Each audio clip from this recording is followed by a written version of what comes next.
Welcome to another episode of the Yupari Portrait Challenge. This time we are going to do this painting in 10 minutes. Yes, that seems inconceivable, and it might be impossible, but might as well go ahead and try it. Before we do that, let me list out the colors that I'm using for you. Titanium white, cadmium yellow deep, burnt sienna, cadmium red light, alizarin crimson, ivory black, and ultramarine blue.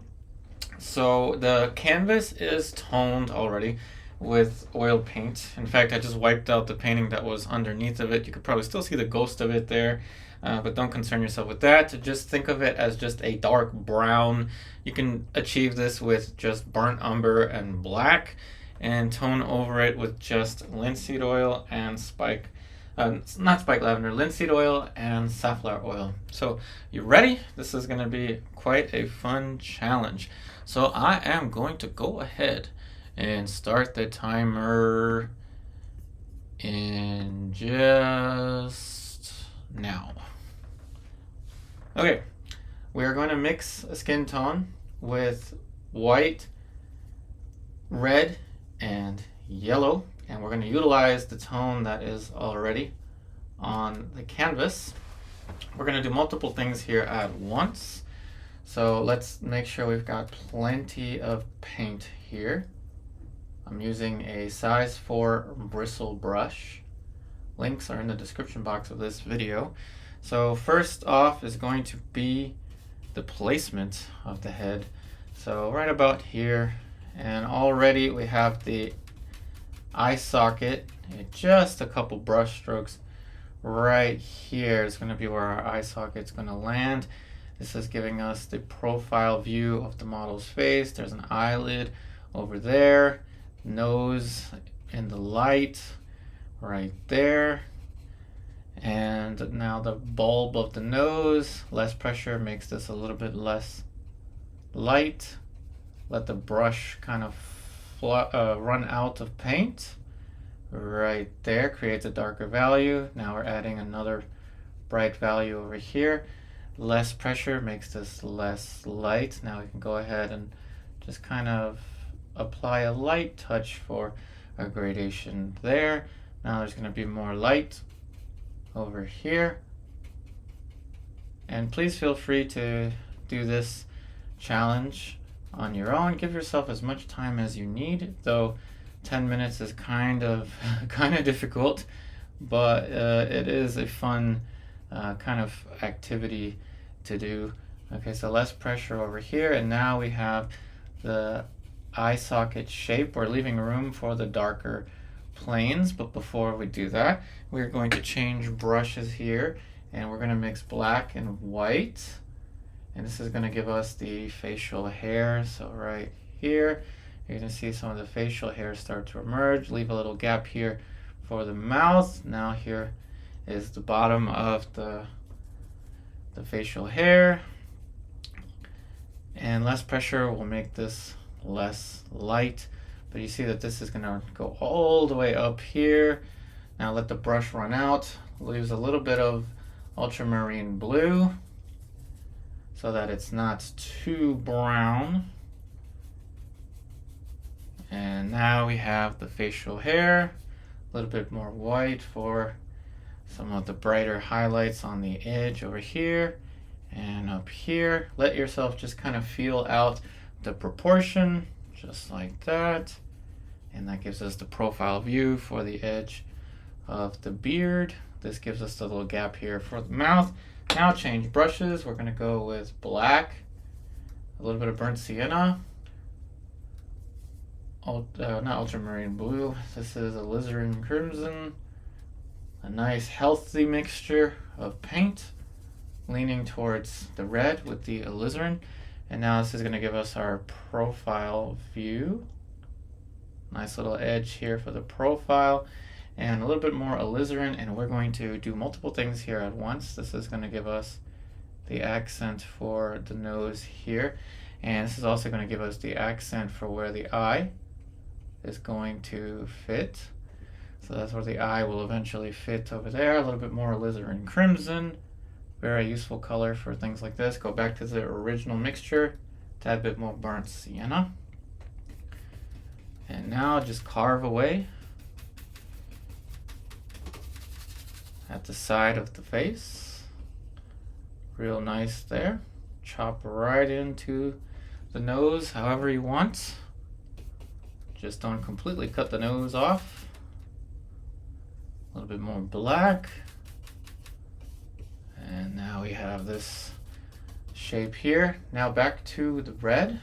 This is going to create a nice brown mixture that we're going to use for some of the darker accents in the face, which will now add some form modeling. Side of the face over here.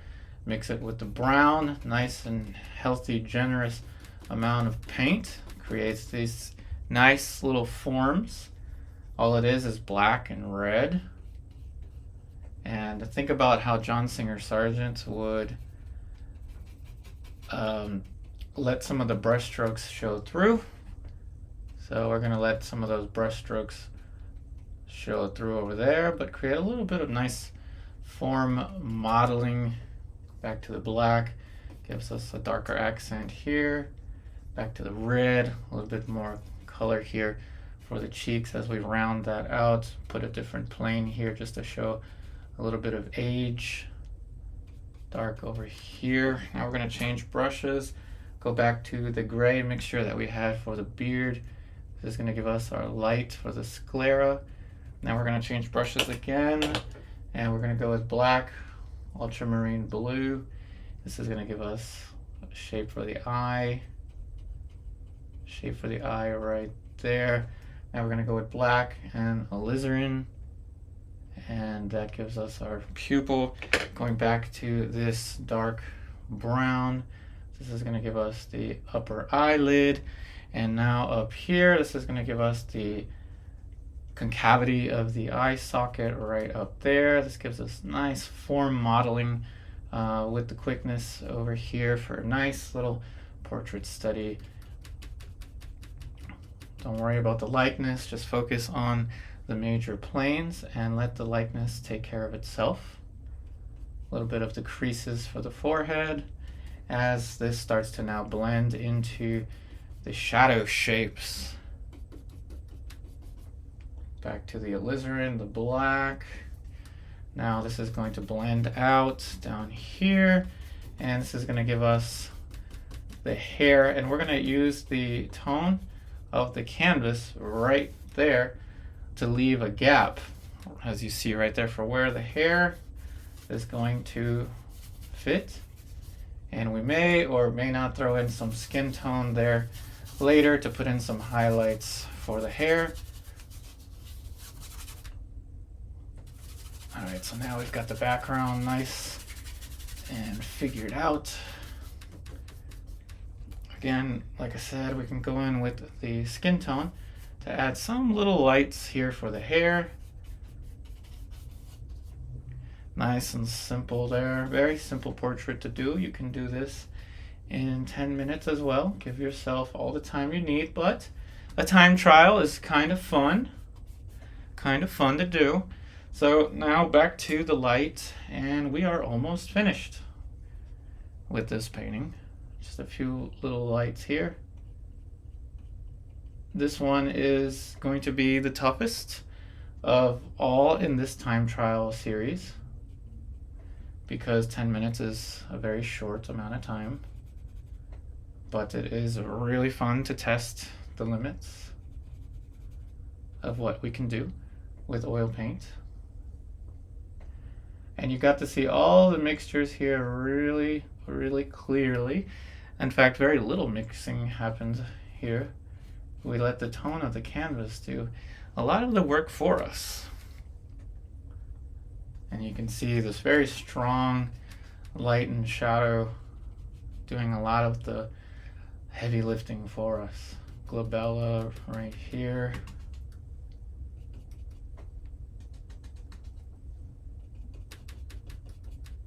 Gives us a nice soft edge. So how about that? Portrait in 10 minutes, real time. Absolutely no editing.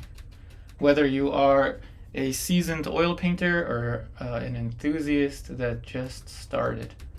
I think 10 minutes is a reasonable amount of time for you to sit and watch a painting video without having to spend too much time waiting for the grand finale of the painting. And again, no editing, so you can see everything in real time. So last little brush stroke there for the neck and shoulder. You always want to have something there for the shoulders. And there you go. We've still got a couple seconds to spare. 24 seconds to be exact. Last little highlights for the edge of the hair. Maybe we'll blur this shape a little bit. 10, 9, 8, 7, 6, 5, 4, 3, 2, 1. Drop the brush, and there you go. That is a portrait painting in 10 minutes. Really fun challenge to do here. Now, let me explain a little bit about the process before I head out and let you have fun with this one. I had several different brushes down below here. A light brush, a middle brush, a dark brush, and extra brushes just in case, so that I didn't have to clean a brush in the middle of this exercise. And if you do paint along with me and post it on social media, please use the hashtag yuparitheartist, as you see here on the bottom left. Again, lots of fun to do these challenge paintings. Once again, thank you all so much for watching. I really hope that you enjoyed this video. I wish you the very best, and I'll see you on the next one.